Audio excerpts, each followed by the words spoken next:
What is dynamic memory allocation. जैसे अभी तक हमने क्या पढ़ा, अभी तक हमने पढ़ा लेट्स सपोज इंट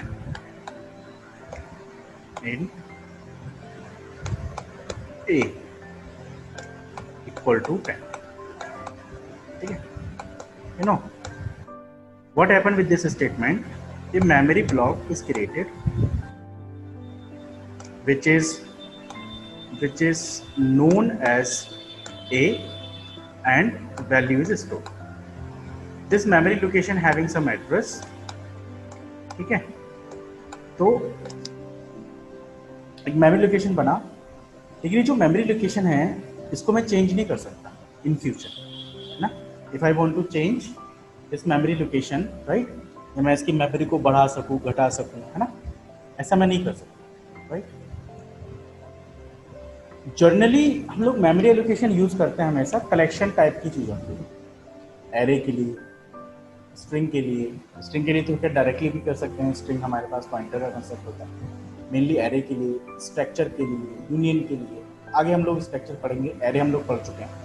तो जहाँ पर हमारी चीज़ें कलेक्टिव हैं, लिस्ट फॉर्म में है, कलेक्शन जहाँ पर हम यूज़ कर रहे हैं इनको कहते हैं जो कलेक्शन डेटा टाइप, है ना, एरे है।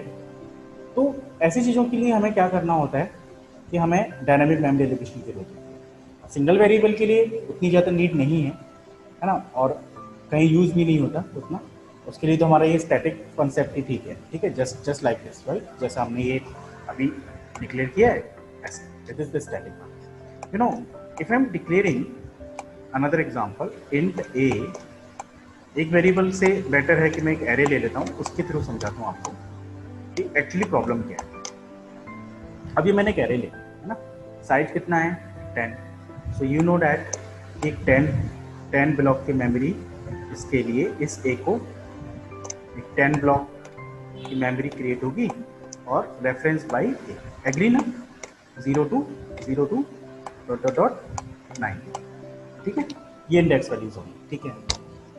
अब मेरे को कुछ डेटा स्टोर कराना है, let's suppose I am storing some data, I storing 1, 10, 100, something like this, 2, something like this, ठीक है। I am storing some data. In the next moment, I required कि भाई ये तो मुझे आइटम्स जो हैं वो 10 की जगह 15 कराने थे, 10 नहीं चाहिए था मुझे, 15 आइटम कराने थे, है ना। लेकिन सिस्टम ने तो हमने पहले से ही हार्ड कोड किया हुआ है ना, that is called a hard code. Hard code मतलब एट ए कंपाइल टाइम, भाई हमने कोड पहले ही कर दिया है, फिक्स कर दिया है।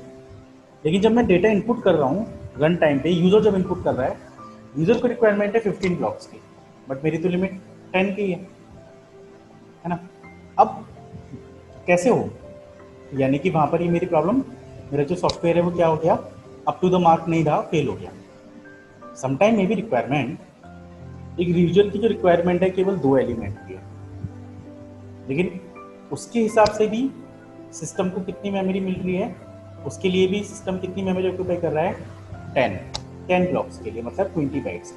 उसकी रिक्वायरमेंट कितनी है, अगर 2 बाइट का इंटीजर है तो 4 बाइट, लेकिन कितने मिल रही है उसको, 20 बाइट उसको ऑक्यूपाई कर रहा है उसके सिस्टम के लिए, जो कि रिक्वायर्ड नहीं है ना। तो ऐसी सिचुएशंस, ऐसे यूजर्स को देखते हुए हमें क्या एक रिक्वायरमेंट आई कि भाई कुछ ऐसा हो सके कि यूज़र जितना चाहे वो अपने सुविधा के अनुसार, अपनी रिक्वायरमेंट के अनुसार वो अपनी हमारी मेमोरी को क्रिएट कर सके, है ना, या मेमोरी को यूज़ कर सके। दैट इज गुड ना, राइट। अल्टीमेटली हमारी मेमोरी का वेस्टेज ना हो, रिसोर्स का वेस्टेज ना हो। Let's suppose you are eating something, तो आप क्या करते हो, यू नो योर कैपेसिटी, है ना, कभी 1 + 1 minus that is okay, but you know your capacity, how much you eat, right. तो आप उसके अकॉर्डिंग अपना काम करते हो। लेकिन अगर आप बहुत सारा सब कुछ रखवा लो, बहुत सारे खाना वहाँ पे रखवा लो, और आपको पता है कि उतनी कैपेसिटी आपकी नहीं है, उससे ज़्यादा आपने रखवा लिया, तो क्या हो जाएगा, तो प्रॉब्लम ये होगा कि वो रिसोर्स वेस्ट जाएगा, ठीक है। और कम रखवाया तो आपकी रिक्वायरमेंट पूरी नहीं होगी, है ना। तो हम क्या करें कि जितनी रिक्वायरमेंट है उतनी मेमोरी हमें चाहिए, इस तरह का कुछ कंसेप्ट आया, राइट। तो सी लैंग्वेज प्रोवाइड दिस फ्लेक्सिबिलिटी कि आप अपने कोडिंग के अनुसार, अपनी रिक्वायरमेंट के अनुसार आप अपनी जितनी रिक्वायरमेंट है उतनी मेमोरी एलोकेट कर सकते हो, and that concept is called the dynamic memory allocation, right. तो सर ये क्या कहलाएगा? ये कहलाएगा बच्चों स्टैटिक मेमोरी एलोकेशन। क्या कहलाएगा? स्टैटिक मेमोरी एलोकेशन, है ना। स्टैटिक मतलब फिक्स्ड, वंस यू कोडेड, ठीक है, तो that memory is fixed. Here you can provide by user and, ठीक है, कि यूजर की जो रिक्वायरमेंट है वो अपने हिसाब से यहाँ पर मेमोरी दे सकते हैं। ये डायनेमिक मेमोरी एलोकेशन। अब डायनेमिक मेमोरी एलोकेशन के लिए सी लैंग्वेज प्रोवाइड सम फंक्शंस। एक फंक्शन है कैलॉग, ठीक है, फिर है मैलॉक, फिर है री एलॉक एंड फिर है फ्री, ठीक है। So calloc, malloc, realloc, so we have these 4 functions. तो इसमें ना हर एक फंक्शन की रिक्वायरमेंट अलग है। जो रिकमेंडेड है वो ये है कि अगर आप एरे किसी भी टाइप के एरे के लिए अगर आप मेमोरी एलोकेट करना चाहते हैं डायनामिकली, तो बेस्ट वन इज कैलॉग। अगर आप स्ट्रक्चर यूनियन इस टाइप के लिए अगर मेमोरी एलोकेट करना चाहते हैं तो malloc is the best. Even for a single variable के लिए आप करना चाहते हैं तो malloc is the best. Realloc का काम होता है कि once you created some memory and again you want to modify that memory, again you want to alter means either you want to increase the memory or you have already generated, and either you want to decrease the size of the memory, okay, तो आप रीअलाउ कर सकते हैं। And free का काम होता है कि जो हमारी मेमोरी एलोकेट हो जाती है, एक बार एलोकेट हो जाती है, उस मेमोरी को हम फ्री कर सकें। एक्चुअली फ्री को हम जब प्रैक्टिकली करेंगे तो उसमें कुछ लूप होल्स भी हैं, एक्चुअली ये फ्री करता है नहीं करता है वो हम बाद में सीखेंगे, है ना। तो ये चार फंक्शंस हमारे पास हैं, calloc, malloc, realloc and free function. ये चारों फंक्शंस हमारे अंडर आते हैं डायनामिक मेमोरी एलोकेशन के।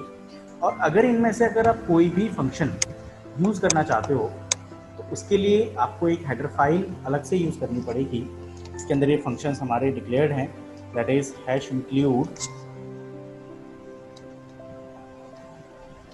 #include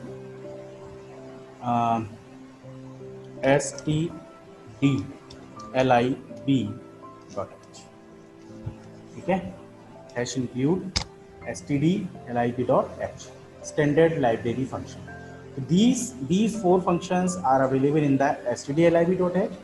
If you want to work with these functions, you have to include this header file stdlib.h, right? Now let's continue with the first function Kellogg, ठीक है। अगर हम Kellogg के signature की बात करें, right, signature मैं कह सकता हूँ या फिर मैं बोल सकता हूँ कि कैलॉग के हम सिंटैक्स की बात करें तो वो कुछ इस तरीके से है। कैलॉग रिटर्न टाइप यहाँ पर है वॉइड पॉइंटर। वॉइड पॉइंटर क्यों है ये मैं भी समझाता हूँ। तो कैलॉग, और कैलॉग के साथ हम लोग यहाँ पर पास करते हैं number of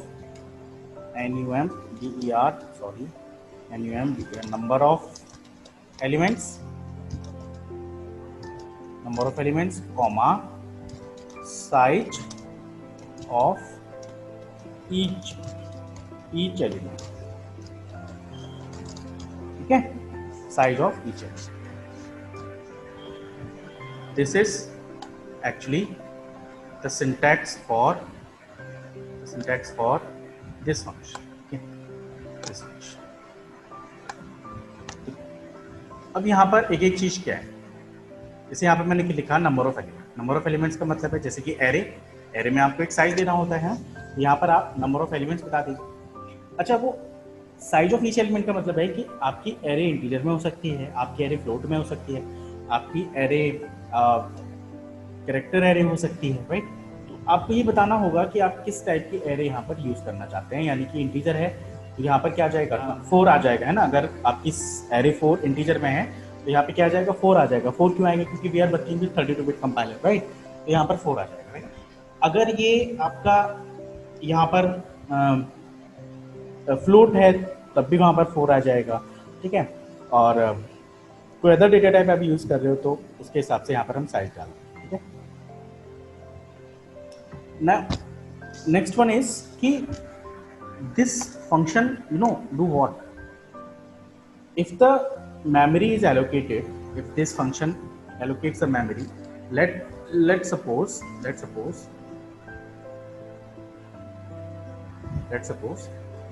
I required 3 elements and I required size in integers of 4. तो क्या करेगा, एक ब्लॉक बनाएगा, ठीक है, 3 ब्लॉक्स बनाएगा इस तरीके से, इसका हर एक का साइज 4 बाइट होगा, है ना, यही तो हमें चाहिए, सॉरी 1 एंड 2, इसका हर एक का साइज 4 बाइट होगा। नाउ यहाँ तक तो मेरा काम खत्म हो गया। एक्चुअली डेनिस रिची और should I say C language provide us the flexibility कि चाहे आपको इंटीजर के लिए करनी हो, चाहे आपको फ्लोट के लिए करना हो, चाहे आपको डबल के लिए करनी हो, किसी भी के लिए आपको अगर एरे क्रिएट करनी है तो ये जो कैलॉग फंक्शन है ये रिटर्न करता है मेमोरी का एड्रेस। लेट्स सपोज यहाँ पर मेमोरी हमारी 2012, this is the base address. Base address मतलब फर्स्ट एलिमेंट एड्रेस। अगर 4 बाइट के हिसाब से देखें तो यहाँ हो जाएगी 16 और यहाँ हो जाएगी 20, ठीक है, मतलब 2012, 2016 एंड 2020 ये हो जाएगी ना। तो ये क्या करता है, ये बेस एड्रेस रिटर्न करता है। क्या करता है, बेस एड्रेस, है ना। अभी तक ये कुछ कंफर्म नहीं है, ये इंटीजर के लिए इसने मेमोरी क्रिएट करी, इसने तो बस एक ब्लॉक बनाए अकॉर्डिंग टू द रिक्वायरमेंट और बेस एड्रेस रिटर्न करता है, ठीक है। इस बेस एड्रेस को कौन होल्ड करता है, can anyone tell me? Address को होल्ड करता है हमारा पॉइंटर। तो डेफिनेटली इस एड्रेस को होल्ड करने के लिए वी रिक्वायर पॉइंटर वेरिएबल, तो पॉइंटर हम लोग पढ़ चुके हैं। लेकिन अब ये जो एड्रेस यहाँ पर वॉइड पॉइंटर का क्या मतलब है? वॉइड का मतलब होता है बच्चों यहाँ पर that is a generic pointer. Generic का मतलब होता है कि फिक्स नहीं है, फिक्स नहीं। आप उस मेमोरी एलोकेशन को जिस भी टाइप में आपको चाहिए उस टाइप में आप कन्वर्ट कर सकते हैं, ठीक है। जिस भी टाइप में आपको चाहिए उस टाइप में आप कन्वर्ट कर सकते हैं। जैसे प्लेन वाटर है, प्लेन वाटर को आप मल्टीपल यूज़ के लिए कर सकते हो। आप नींबू पानी बना सकते हो, आप शिकंजी बना सकते हो, आप शरबत बना सकते हो, आप लस्सी में डाल सकते हो, आप, है ना। तो मल्टीपल यूजेस, है ना, रिक्वायरमेंट। तो सेम वे ये एक मेमोरी रिटर्न करता है, वो रॉ मेमोरी होती है। रॉ मतलब है कि फिक्स, कि अभी वो फिक्स नहीं की गई कि वो किस पर्पस के लिए यूज़ की जाए, ठीक है। तो अगर ऐसा होता कि कैलॉग केवल इंटीजर के लिए होता, फिर मैलॉग के लिए, फ्लोट के लिए अलग बनाना पड़ता, तो क्या किया, C language provide is the flexibility कि आप जो मर्जी आपको एरे डिक्लेयर करनी है आप कैलॉग से करो, और जिस मर्जी टाइप की आपको करनी है उस मर्जी टाइप की करो, ठीक है। तो यहाँ पर एक छोटा सा क्या उन्होंने प्रोवाइड कराया, एक चीज़ यहाँ पे प्रोवाइड कराई कि जो मेमोरी का ब्लॉक यहाँ से रिटर्न हो रहा है और आपको जिस भी फॉर्मेट में चाहिए आप उसको टाइप कास्ट करो, है ना। We know the type casting ना, एक टाइप से दूसरे टाइप में कन्वर्ट करना। तो आप क्या कर लो, टाइप कास्टिंग कर लो। यू वांट इन फ्लोट, ठीक है भाई फ्लोट में चेंज करो। यू वांट इन डबल, ठीक है आप डबल में चेंज करो। You want in integer, you can change integer, no problem at all. Let me show you one program, right, just a code dialog, and I'm writing here, let's suppose I require 10 elements and size is 4, ठीक है, यहाँ तक clear हो गया। And here I required एक ptr, मुझे pointer चाहिए जिसमें एड्रेस है, ठीक है। अब यहाँ पे क्या रिक्वायरमेंट रही, यहाँ पे रिक्वायरमेंट ये रह गई कि ये जो हमारा फंक्शन है ये तो हमें वॉइड में प्रोवाइड कराता है ना, वॉइड एड्रेस प्रोवाइड कराता है। तो क्या करें, तो करें ये कि जब ये एड्रेस इसको असाइन हो उससे पहले हम इसको यहाँ पे क्या कर लें, टाइप कास्ट कर लें, ठीक है।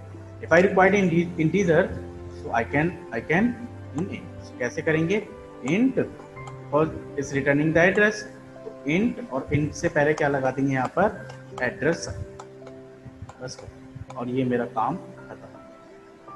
अब ये स्कैलॉप फंक्शन से जो भी मेमोरी रिटर्न होगी वो जो भी एड्रेस रिटर्न होगा वो किस में कन्वर्ट हो चुका होगा, इंटीजर में। And this pointer is also in the integer, and इस पॉइंटर के पास ये जो बेस एड्रेस है ये जाके स्टोर हो जाएगा। आपको याद है बच्चों कि जब हमने किसी एरे को एक पॉइंटर को असाइन किया था तो वहां पर भी केवल बेस एड्रेस ही स्टोर हुआ था, पूरी एरे का एड्रेस स्टोर नहीं होता है, केवल फर्स्ट एलिमेंट का एड्रेस ही वहां पर स्टोर होता है। ये हमने अभी भी, ये हम लोग पहले डिस्कस कर चुके हैं, right. Now one thing is here कि अब ये मेरा काम हो गया, पीटीआर के पास मेरा डेटा आ गया, ठीक है।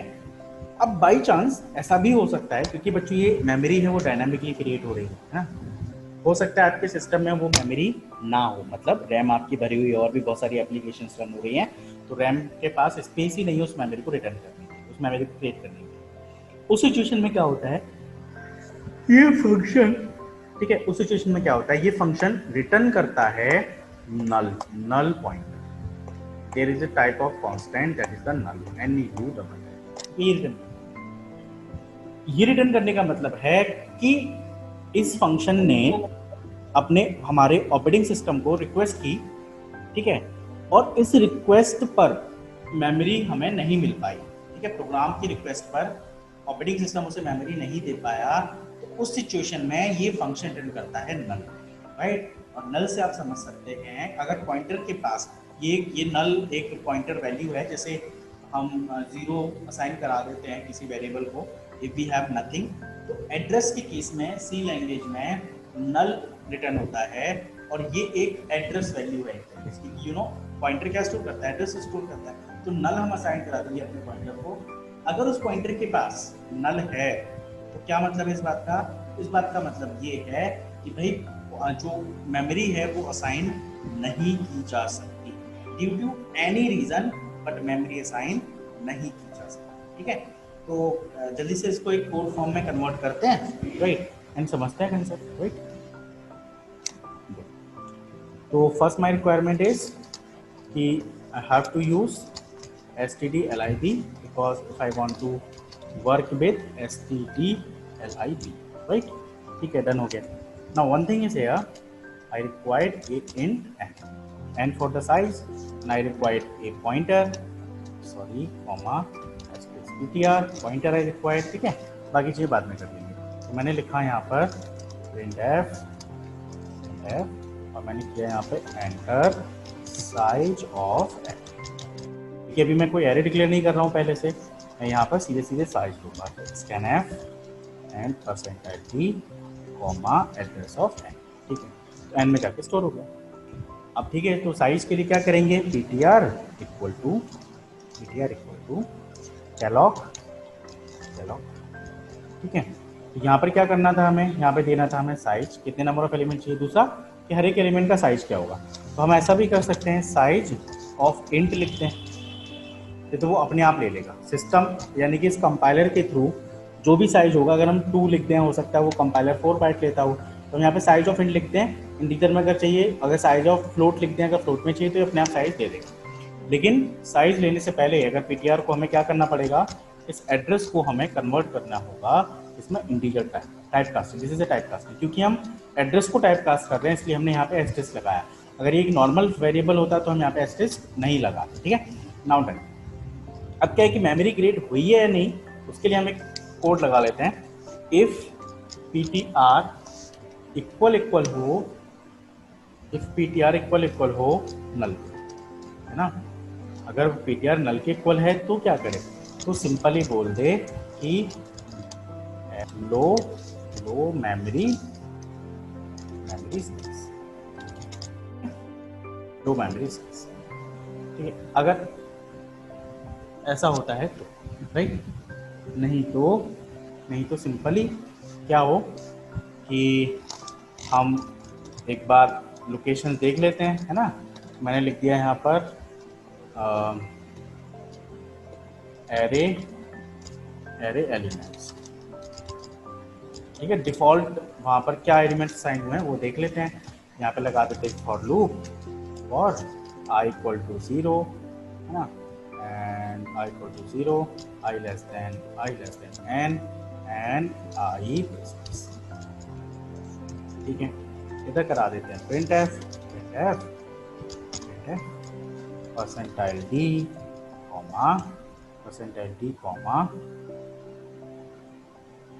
एंड एरे को प्रिंट कराने हैं पॉइंटर से, तो हमारे पास है ptr प्लस i, और इसकी हर एक वैल्यू को हमें यहाँ पे कराना है प्रिंट, ठीक है। And my work has been done, बस इतना ही करना है। Let me show, just declare I first and default यहाँ पर ये 0 से साइन होना चाहिए। Let me check, so I am taking a 10 size array and you can see array elements 1 2 3 4 5 6 7 8 9 10 every location is assigned by 0, ठीक है। 10 memory locations आ गए। Again I am returning I want 100, तो 100 मेमोरी लोकेशंस हमारी यहाँ पर convert हो चुकी है, right. But may be a strong chance, मैं अभी फिलहाल प्रिंट नहीं कर रहा हूँ, है ना, may be a strong chance, मैं चाहता हूँ कि ये एरर वाला पार्ट आए, एरर एलिमेंट्स प्रिंट नहीं करा रहा हूँ, मैं चाहता हूँ कि एरर वाला पार्ट आए। Let me run this, I input इसमें 1 2 ये समथिंग लाइक दिस। क्या कह रहा है? Error low memory space, you know कितने सारे मैंने 9 लिख दिए, इतना स्पेस मेरे लैपटॉप की रैम के पास नहीं है कि वो इतनी बड़े साइज की डायनामिक, मतलब इतनी बड़ी साइज की एक एरे क्रिएट कर सके। इतना स्पेस मेरे लैपटॉप के पास नहीं है, तो उसने तुरंत क्या बोल दिया?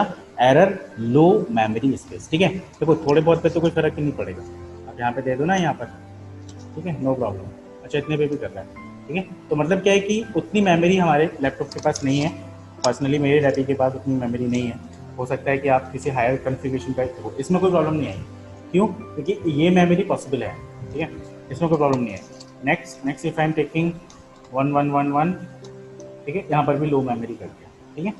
तो दैट इज थिंक कि भाई इससे ज़्यादा स्पेस हमारे पास नहीं है, इससे ज़्यादा हम मेमोरी को स्टोर नहीं कर सकते, ठीक है।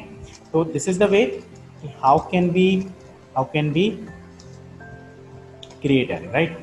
नाउ द थिंग इज कि एक एरे क्रिएट करते हैं, एरे तो हमारी क्रिएट हो ही चुकी है, एंड इस एरे के अंदर हमें एलिमेंट्स इनपुट कराने हैं, ठीक है। मैंने यहाँ पे लिख दिया इनपुट एरे एलिमेंट्स, ठीक है। और यहाँ पर हम डाल देते हैं क्या? स्कैनफ और %i कि जो एरे आपने क्रिएट किया उसके अंदर मुझे कुछ एलिमेंट डालने हैं, तो मैंने यहाँ पे लिख दिया ptr प्लस, ठीक है, ptr प्लस कि भाई क्या करे, हर एक लोकेशन पर कुछ वैल्यू को स्टोर कर, ठीक है। And after storing the value I want to print all the elements and array elements, यहाँ पर कर देते हैं हम array elements और इसको कर देते हैं asterisk, ठीक है। और यहाँ पर कर देते हैं हम printf और इधर कर देते हैं। Let me run this code and I am taking size 3 array and I want to input 100, 12, 33, ठीक है। तो 100, 12, 33 दिस इज माई आउट। तो अब आपको कोई फिक्स नहीं है, आप कितनी बड़ी भी एरे, कितनी छोटी एरे, आपकी रिक्वायरमेंट पे डिपेंड करता है। You can create a single element array, happily possible, no problem at all, ठीक है। तो आप नहीं, यहाँ पर हमने एलिमेंट के अंदर डेटा स्टोर किया और उसको हमने प्रिंट भी करा, so this is the way कि how can be store data into the array, ठीक है। डायनामिक एरे हम कैसे क्रिएट कर सकते हैं, कैसे उसके अंदर हम एलिमेंट स्टोर कर सकते हैं, एंड क्रिएट करने के बाद आप फिर डिफरेंट ऑपरेशन परफॉर्म कर सकते हैं, ठीक है। फिर सपोज अगर ये एरे होता फ्लोट, तो बस इनकी जगह क्या करते हैं? फ्लोट करते हैं, और क्योंकि आई तो इंटीजर में ही रहेगा, मैं इसको ऐसे रहने देता हूँ, बाकी बस एन भी इंटीजर में रहेगा क्योंकि ये तो साइज है, बस पॉइंटर हमारा फ्लोट में रहेगा। मैं यहाँ पे कर देता हूँ एन कॉमा, ठीक है। बस यहाँ पर इंट की जगह साइज की जगह क्या आ जाएगा? फ्लोट साइज आ जाएगा, एंड स्कैन एफ, यहाँ पर %f आ जाएगा, %f, और जब हम प्रिंट करेंगे तो भी %f, ठीक है। बस बाकी सब कुछ ठीक है। Run this, so I'm taking 3 elements, I'm taking 1, 2.3 and ठीक है। So you can see कि मैंने 12 के साथ कुछ नहीं दिया तो उसने खुद से फ्लोट में चेंज कर दिया, and everything is right. So this is the way we can create a float array, ठीक है। तो array की टाइप के लिए अगर आप करना चाहते हैं तो इस तरीके से आप क्रिएट कर सकते हैं, नो प्रॉब्लम, राइट।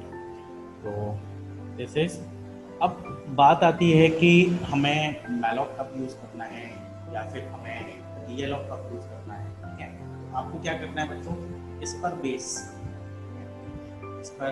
बेस आपको जो प्रोग्राम्स करने हैं जो हमने वन डायमेंशनल एरे से किए थे, तो आप एक डायनामिक मेमोरी एलोकेट कीजिए और फिर आपने जो वन डायमेंशनल एरे पर अपने कुछ प्रोग्राम्स करे थे उन प्रोग्राम्स को इस मेमोरी के थ्रू प्रैक्टिस करें। एंड और हाँ, after completing this array, so you can free the memory which is allocated, so you can do PTR।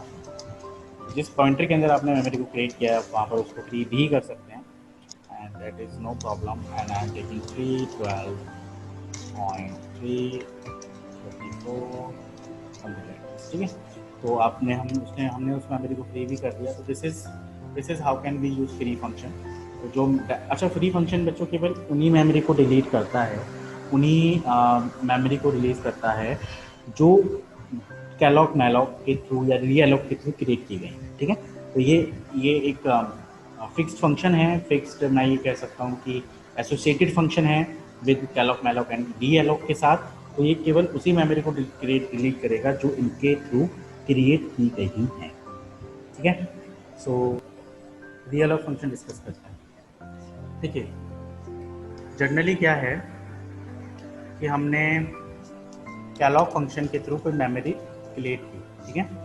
यहाँ पर हमारा आ जाएगा number of element n of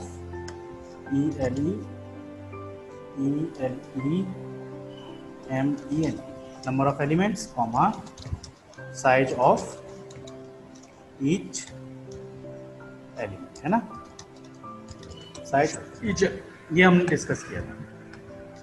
लेकिन अगर लेट्स सपोज हमने एक एरे डिक्लेयर कर दी, क्योंकि कैलॉक फंक्शन का यूज़ किस लिए होता है, एरे को डिक्लेयर करने के लिए। मैंने साइज ले लिया यहाँ पे 5 और साइज ऑफ इंट मैंने ले लिया, ठीक है, एक इंटीजर टाइप की एरे डिक्लेयर कर दी। लेकिन अब जब ये एरे डिक्लेयर हो चुकी है तो क्या हुआ होगा, एक एरे बन गई होगी, ठीक है, with blocks 1 2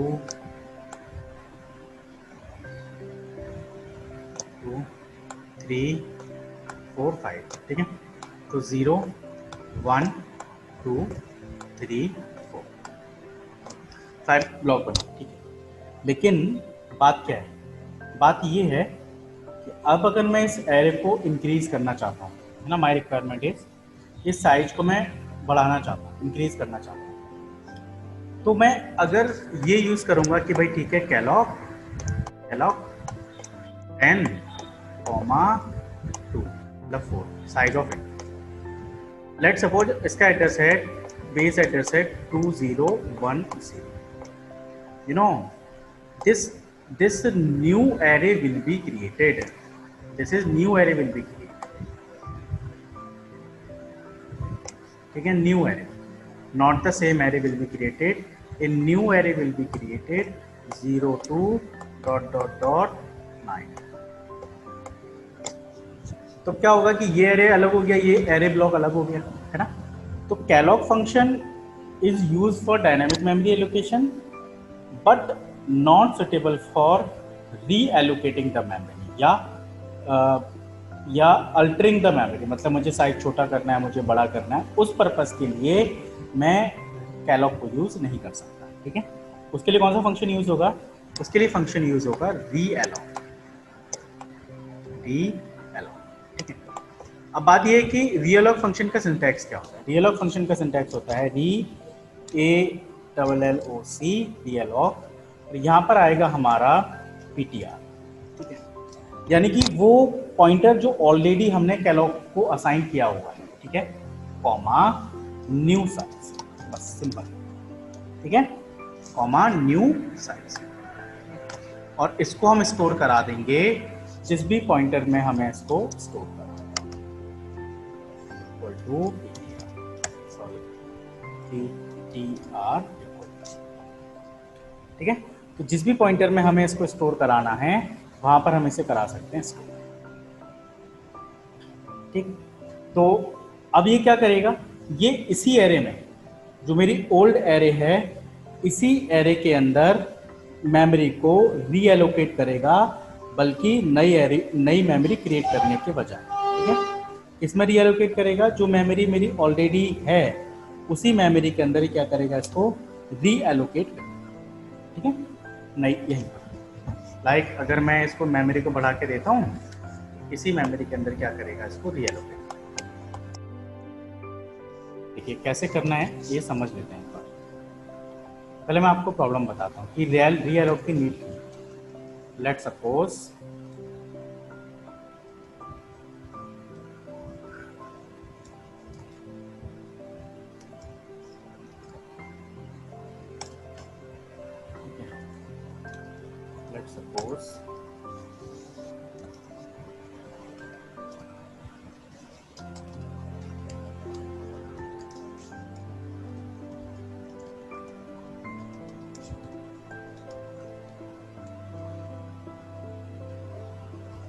size of int,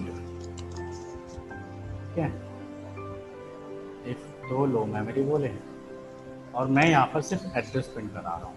ठीक है, फ्री एंड फ्री के बाद इसको असाइन करा देते हैं null. It is a good practice. ठीक है, let's run this code and backslash F9। तो sorry, ptr equal to null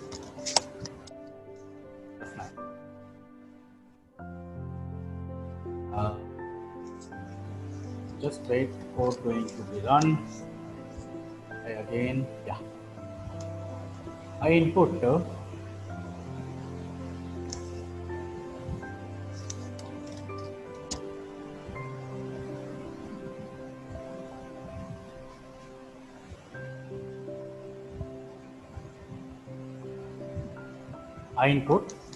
size.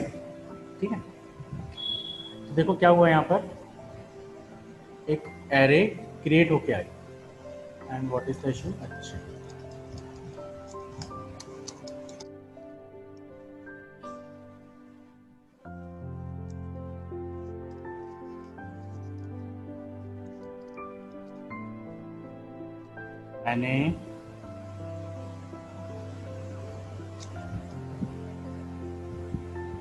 मैंने यहाँ पे दिया साइज। तो फर्स्ट आया 16, दूसरा आया 20 और तीसरा आया 24। ठीक है, बिल्कुल सही है, क्योंकि इंटीजर कितने बाइट लेता है, 4 बाइट। तो 3 यहाँ पर ब्लॉक बने होंगे कुछ इस तरीके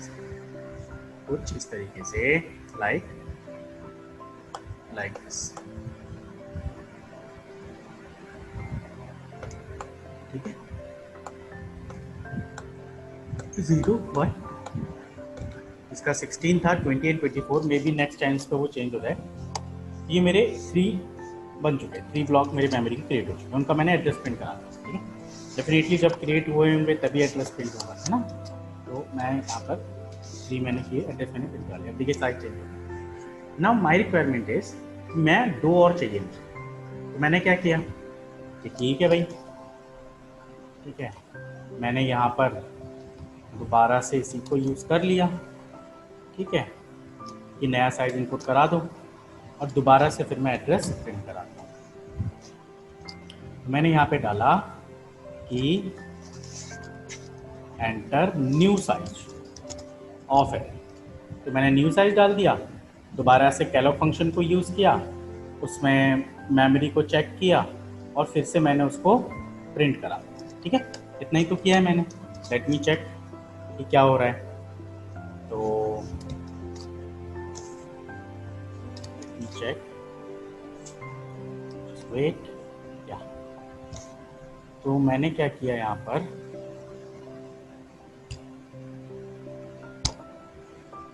मैंने इनपुट किया। ठीक है, ये आ गया 960040।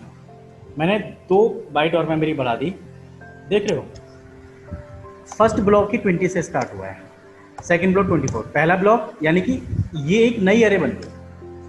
ये कैसे बन गई, एक नई एरे बन गई, ना कि पुरानी वाली एरे में ऐड हुई है। एक नई एरे बन गई। ठीक है, जो कि मुझे नहीं चाहिए था। मुझे क्या करना था, मुझे पुरानी वाली एरे को ही मॉडिफाई करना है, उसी के अंदर 2 नए ब्लॉक ऐड करने हैं। तो नए ब्लॉक अगर 2 ऐड होते तो वो कहाँ से आता, 508 and 5012 इस तरीके से आता है, ठीक है। तो कैलॉग फंक्शन को हम यूज नहीं कर सकते। तो best suitable is the suitable thing is what, which function, realloc function, ठीक है। क्या हम उसको यूज नहीं कर सकते, हम रीअलोक फंक्शन को यूज करेंगे। लेट मी यूज, मैंने यहां पे क्या किया, एंटर न्यू साइज और रीअलोक यूज कर दिया। यहां पर हम देंगे ओल्ड पॉइंटर और यहां पर हम देंगे न्यू साइज,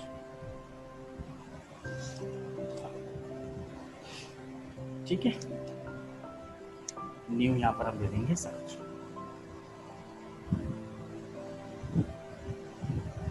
ठीक है। जो भी नया साइज आया होगा वो आ गया हमारा सपोज N2 के।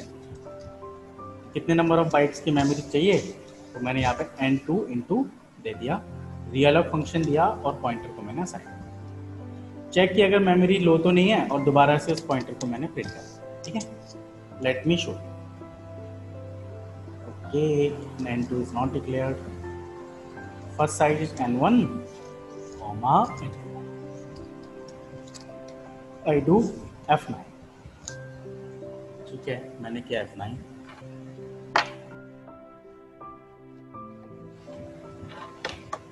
मैंने यहाँ पे किया बच्चों फर्स्ट 3 साइज, कह रहा न्यू एरे किया तो मैंने किया 5। तो अब आप देखिए बच्चों, सॉरी वो एक चीज़ मिस्टेक हो गई, हमने साइज यहाँ पर नहीं बढ़ाया, यहाँ पर N2 करना पड़ेगा, ठीक है। अब अगेन F9, यहाँ पर आ रहा है बच्चों बेस साइज 44, 48, 52, ठीक है। अब मैंने किया न्यू 5, तो आप देखो बच्चों 44, 48, 52, उसके बाद 56 एंड 60, यानी कि ये जो एरे है ये तो प्रिजर्व रहेगी। इसके बाद 2 नए एलिमेंट यहाँ पर और ऐड हो जाएंगे, then you can use that elements, ठीक है। तो उसी में हो रहा है, देखो आप एड्रेस क्या आ रहा है, कंटिन्यूटी में आ रहा है 44, 48, 52, 56, 60, ओके।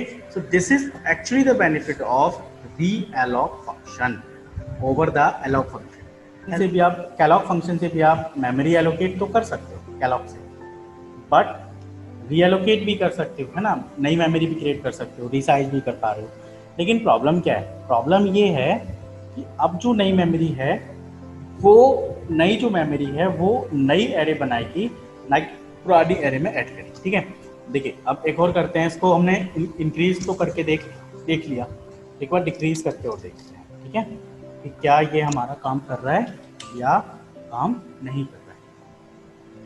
तो लेट मी चेक 9, या I am creating 10 size, but later on I reduce the size. तो बच्चों आप देखो पहले कहाँ तक जा रहा था, 68 तक। देखो फर्स्ट एड्रेस सेम है 1, 2, 36 सेम है, 43, 44, 4 एंड 48, 5, यानी कि पुराने वाले में से जो 10 साइज के एरे थे उसने उसमें से 5 स्टार्टिंग के 5 ले लिए, रेस्ट ऑफ 5 लोकेशंस को उसने क्या कर दिया, रिमूव कर दिया। क्यों, क्योंकि पहले हमने साइज जो लिया था वो 10 लिया था, यानी कि हमने एक एरे बनाई 10 साइज की। मुझे लगा कि 10 साइज मेरे लिए इनफ, मोर देन इनफ है और मेरा 5 से ही काम चल जाएगा, तो मैंने उसको नया साइज क्या दे दिया, 5 दे दिया। और यू कैन सी कि ये वाले 5 एलिमेंट्स ही यहाँ पर मेरे आ चुके, ठीक है। समझ में आया आपको किस तरीके से काम हुआ। तो इस तरीके से हम रीअलोक फंक्शन की हेल्प से किसी भी एरे के साइज को इंक्रीज कर सकते हैं, एज वेल एज एरे के साइज को डिक्रीज भी कर सकते हैं, ठीक है। सो दिस इज ऑल अबाउट